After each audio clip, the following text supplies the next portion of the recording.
One স্ক্রিনে যে ভিডিওটি চলছে এই ভিডিওটির মধ্যে আপনারা দুইটি মেয়েকে দেখতে পারছেন আর একটি ছেলেকে দেখতে পারছেন। এই ছেলেটি যা লাল ড্রেস পরা মেয়েটির সাথে যা করেছে তা শুনলে আপনাদের চোখ কপালে উঠে যাবে। তাই চলুন দেখে আসি এই ছেলেটি এই ছোটো মেয়েটির সামনে এই বড় মেয়েটিকে কি করছে। এবং এই দুইটি মেয়ে দেখতে পারছেন এই দুইটি মেয়ে তারা দুইজন বোন, এক মায়ের পেটের সন্তান। তবে এই ছোটো মেয়ের সামনে বড় মেয়েটা মানে ছোটো বোনের সামনে বড় বোনে কি করছে সেই ছেলেটির সাথে, তাই কিন্তু আমরা দেখব এই ভিডিওর মাধ্যমে। তাহলে চলুন আর বক বক না করে আমরা পুরো ঘটনাটা শুনব বা দেখব এই ভিডিওর মাধ্যমে। তো গাইস, এই বড় মেয়েটি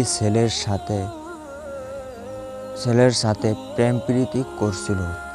তখন তার ছোট বোন চলে আসে সামনে। এই মেয়েটির লজ্জা